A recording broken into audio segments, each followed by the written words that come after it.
Okay, so I'm going to start a new series, a new playlist. We're going to go through Tomer Devorah, which is it's a part of a larger work by Moshe Cordovero, the Ramak, who was the teacher of the Rabbi Yitzhak Luria, the Holy Ari, the Arizal. So this was his teacher. This is a very interesting book. It's divided into a couple chapters. It doesn't have a hakdamah, so it doesn't have an introduction, so I don't have a video for you for the introduction of this. But this will kind of serve as an introduction a little bit. It's divided into about 30 sections, so you can go through this entire book in a month. And it's not difficult. And basically, this is... the first chapter is the most important, and many people say that you should cycle through the first chapter all the time. And basically... It teaches us how to emulate our Creator in deeds. So I had a video recently that I put up, something like man is a fractal of the universe. And that came from Orachot Tzadikim, which is another Kabbalistic work. It was written anonymously half a millennia ago. And Orachot Tzadikim, that was the last chapter, the gate of the fear of heaven. And that was just a section from that chapter where it was talking about how man's physical form is a fractal, more or less, or a representation of the larger universe. So this book kind of builds off of that idea, but in the sense of that we emulate the Creator in the deeds. So man is a olam katan, a small universe, but we can learn stuff about Hashem from the physical structure of our body, but this is dealing with the structure of our deeds. So this work is based on a verse from Micah, chapter 7, 18 through 20. It says, "Who is like you, O God, who pardons iniquity and removes transgression for the remnant of his heritage? He does not restrain his wrath eternally, for he is desirous of kindness. He will again be merciful to us. He will suppress our iniquities, and you will cast into the depths of the sea all their sins.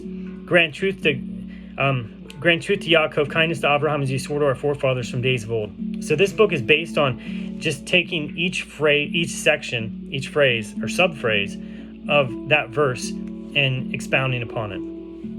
So this is a very interesting work. It is a Kabbalistic work, so there's a lot of hidden meaning in this.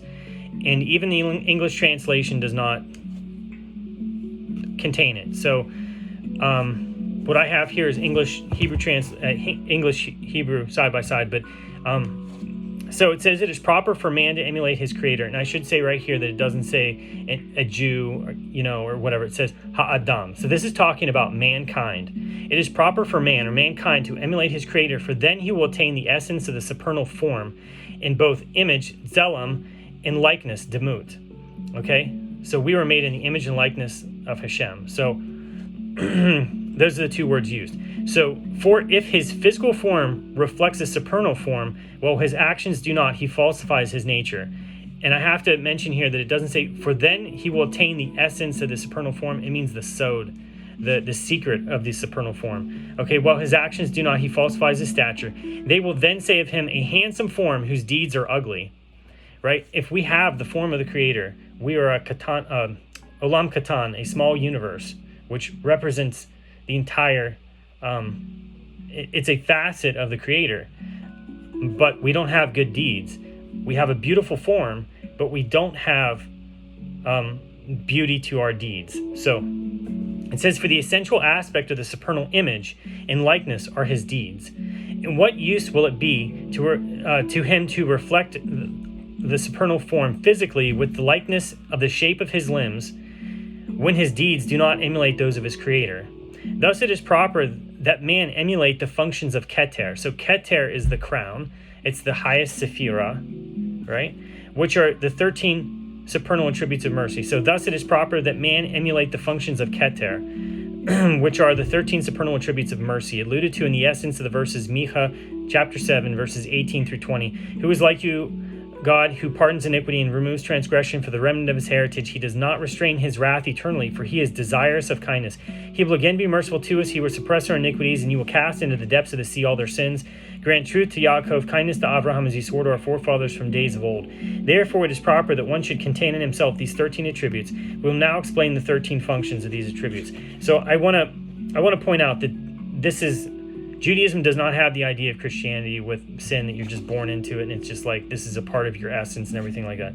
It's a little different. So if that's your background that you're coming from and you're listening to this, that's not how Judaism teaches things. But anyway, I want to continue here. So this first aspect is based on the phrase, "Who is like you, O God?" Mi'el kamocha. So this attribute teaches us that the Holy One, blessed be He, is a forbearing King who tolerates insult in a manner beyond human comprehension. So basically, we are emulating our Creator by being forbearant and tolerant of insult. So people insult this. It's very easy in today. We're like, you can be on social media and people say stuff about you all the time, or say stuff about not just maybe you specifically, but maybe your ethnicity or your occupation or your the way that you live your life in a certain aspect or something like that. Something that they don't like about a category of people. But it could also be about you specifically, whether it's good things or bad things, and you are the target of insult. So we are taught to find a way to be tolerant of that, because we're supposed to. It's almost like what's the martial arts that basically you just absorb the impacts, right? So without doubt, nothing is hidden from His providence. In addition, there is not a moment that man is not nourished and sustained by the virtue of the divine power bestowed upon him. Thus, being the case, no man ever sinned against God without God Himself bestowing His existence and the ability to move his limbs at that very moment. Yet, even though a person uses this very power to transgress, He does not withhold it from him at all. Rather, the Holy One, blessed be He, tolerates this insult and continues to bestow on him the power to move his limbs. So even though there's people that do evil in the world, Hitler, Stalin, the crazy regimes that are across the world that suppress people and exterminate people and stuff like that. Rather, the Holy One, blessed be He, tolerates this insult and continues to bestow on him the power to move his limbs. Even at the very moment that a person uses this power for transgression, sin, and infuriating deeds, the Holy One, blessed be He, continues to tolerate him. So one cannot say, God forbid, that He cannot withhold this benevolence, for it is within His power to shrivel up a person's arms or legs instantly, just as He did with Yerovam. That's 1 Kings 13, verse 4. Yet even though it is within His power to withdraw the power that He bestowed and He could maintain, quote, "Since you sin against me, sin with that which belongs to you, not with that which belongs to me," right? He does not, for this reasoning, withhold His goodness from man. Rather, He tolerates the insult and continues to bestow power and benefits man with His benevolence. Behold, this is a degree of insult and tolerance of it that is immeasurable. For this reason, the ministering angels refer to the Holy One, blessed be He, as the forbearing King. Melech Aluv. This is Perki Hechalot, chapter 24. So that's the Hechalot. This is the meaning of the saying, "Who is like you, O God? You are God who possesses kindness, who is benevolent, a God who possesses the power to take revenge and claim what is rightfully yours, and yet you are tolerant and forbearing until man repents." So thus, this attribute of being tolerant is one that man should emulate. Even when he is insulted to such a degree mentioned above, he should still not withdraw his benevolence from the recipient. So we do have to think, like, Hashem still gives these people breath. This is where, like, whenever you have the ability to have power over somebody too, we're not supposed to take revenge. Leviticus 19, right after it says to love your neighbor as yourself, it says to not take revenge. And in Judaism, revenge is as little as if somebody takes your marker and they bring it back to you and it's dried out, and they ask for your stapler, and you say, I'm not gonna let you borrow my stapler because you dried out, you brought back a dried out marker yesterday. That is revenge, and something as little as that is something that we're prohibited from doing. So that is the first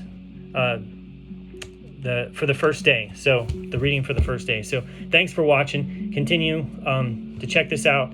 It will be it potentially could be a life transforming study for you. So thanks for watching.